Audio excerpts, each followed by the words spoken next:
loves Die Hard. Steve climbs from the water and makes a bionic leap. Oh, man. You've been waiting for about 1.5 years to do that, haven't you? Oh, yeah. He reaches the duct and digs his heels and fists into the rock to hold him. He rips the duct grill off and jumps inside. Interior, gauntlet.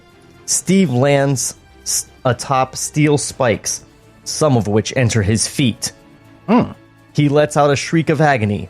Immediately, he's leapt upon by 2 cyborg assassins.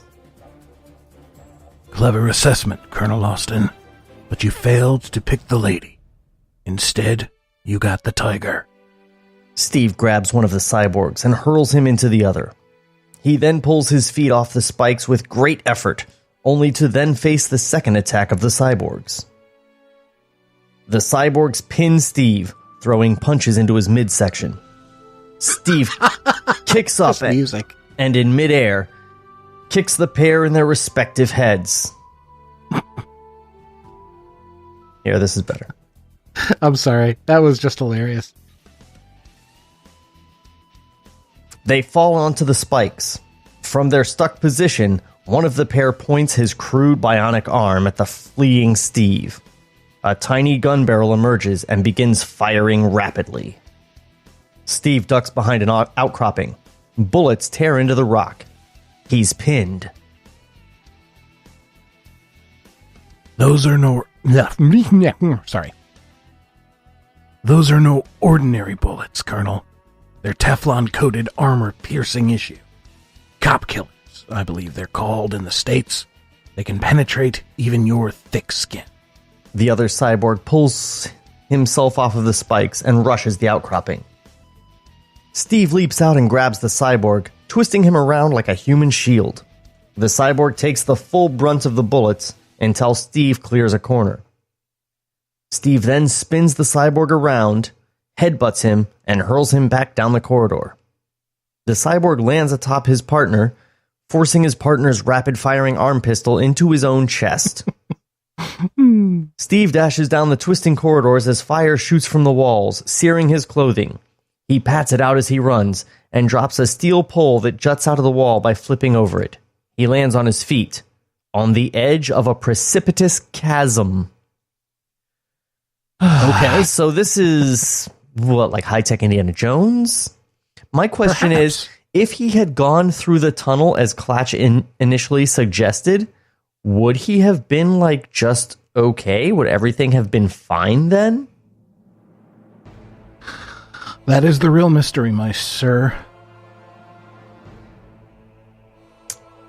Man, oh man. I don't know. I just have lost a lot of enthusiasm for this one, thanks to Kevin. The ground beneath his feet slides out. Steve plummets into the darkness. Oh man. You know what I really need? I need a wah-ha-ha-hooey noise. You might not have a wah-ha-hooey, which would be awesome, but I have a goat. Well, here, I've got this. Where were we? The ground beneath his feet slides out. Steve plummets into the darkness. Yeah. Interior, pit cavern floor. Steve lands with a crashing thud. He attempts to shake off his daze and raises his head. His eyes meet that of Gilgamesh, standing above him. Gilgamesh smiles and brings his metal foot crashing against Steve's head. Has one of us been Gilgamesh? Does Gilgamesh speak? I don't think he has had any. I've got a list of all of the parts so far as I know, except for like the doctor or tech or whatever, and I just don't see him. So I don't think he's had any parts yet. Any lines. Okay. Steve goes out, cold. Interior, containment hangar. The cavernous room is dark, with the exception of a single ceiling light casting a shaft of illumination into the ground far below. Thanks to this, we can make out a cage, very simple in construction. On the floor of said cage is the crumpled heap that is the unconscious Steve Austin. He begins to stir, slowly lifting his head. He tries to focus. Tell me something. Steve tries to zero in on the voice, scanning the room for its source. Did they let you keep your balls? A shaft of light opens up on Klatch, sitting on a chair across from the cage, well out of Steve's reach. I don't want to see them or anything. I'm just curious. They didn't let me keep mine. This is definite Kevin Smith. Mm-hmm. I don't need to see your balls. I'm just curious about your balls. That is classic Kevin Smith. Only Kevin Smith would write that as a super villain's opening line to the protagonist of the film. Steve stumbles to his feet and rushes the bars of the cage. He pulls at them, unsuccessfully, attempting to pry them apart. Klatch nods at the cage. Tough, isn't it? It's an alloy I developed for this very eventuality. I knew one day all OSI hubris... What's hubris? Well, yeah, what's hubris? What's hubris? Yeah. It's like the when you are full of, I would say, hubris normally. Okay. Pride or self-confidence. Okay, cool. Please cut that. Nope. Damn you. All right, fine. I knew one day all OSI hubris would force their hand into a second attempt at cybernetic bionics. And for any reason, and for that reason, I tested the limits of my own strength on all the known metals, both natural and synthetic, until I found a combination even I couldn't crush. I doubled it and had this built, even reinforced the cell floor with the combination. The long and short of it is, you can't get out of there until I let you out. Waves it off. But that's neither here nor there. For now, let's use your unfortunate incarceration to get acquainted. I think we both know each other. Yes, I'm sure Sage and her pet goldfish told you all about me. And I've done my research on you, Colonel Austin. The second greatest miracle of modern science. I'm the first, of course. Of course. Look, you know what has to happen here. They've stuffed me full of tracking devices. They can see everything I see, hear everything I hear. They'll be coming to blast this place to hell, if they're not already on their way. Let's not prolong this. Either give yourself up or beat it. I'm not interested in a conversation right now. That doesn't sound like the gung-ho American spirit they're famous for at OSI. Has someone lost the faith? Someone doesn't give a shit anymore. They've taken everything else from me. I'm sure they'll have no qualms about destroying me right alongside of you. You catch that, Sage? Blow us both up, because I'm through with this bullshit. Oh. I'm through with it. I'm through with your bullshit. What? I know, I'm trying. Because I'm through with your bullshit agency. Bravo. Stick it to the man, as they say. But you're talking to yourself, Colonel. I had your refinements disconnected while you were out. Steve looks up sharply. Oh, no, you're still fully functioning, but without the nuisance of your surveillance technologies. You can't communicate with them. They can't see or hear through you. Not anymore. By the way, did you know they could turn that on and off at will? If you were to stay in their employment, they could go online with you at any time I liked.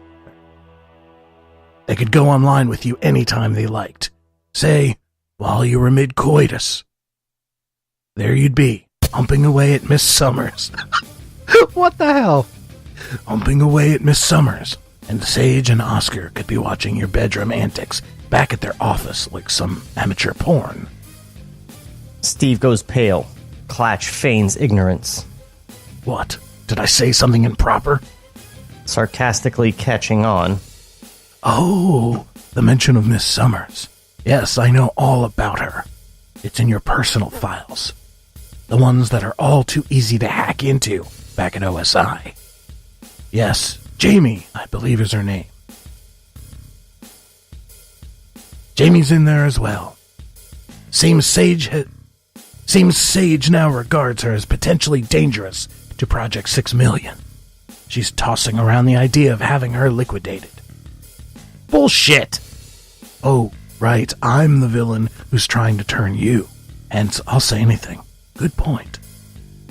Klatch tosses Steve a microdisc. Process that at your leisure. It's your entire existence, prior, present, and future, mapped out courtesy of the good old folks at OSI. They have big plans for you there, Colonel.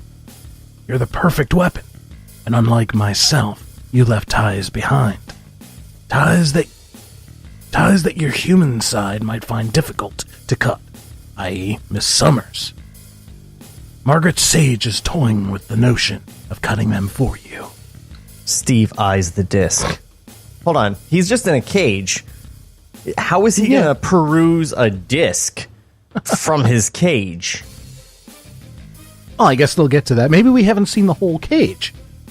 Oh, maybe his ass is like a disk drive. You just like slip it right in the crack and it goes, and then he can just read it in his. I don't know. It's Kevin Smith. It could be. Yeah.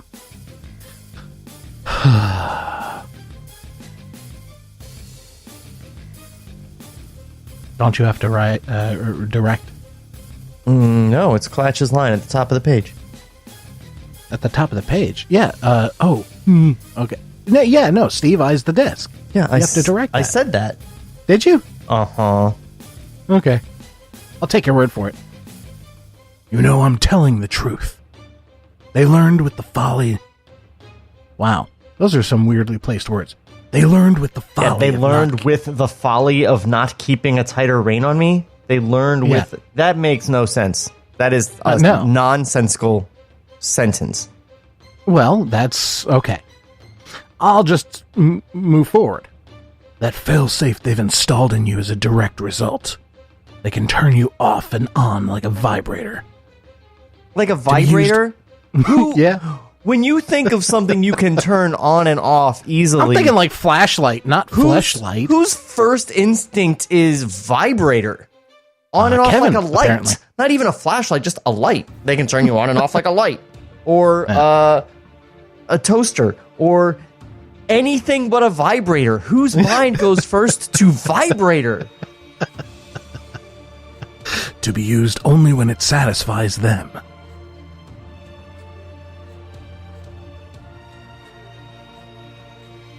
That's you, dude. Yeah, sorry. I thought you were in the next one down.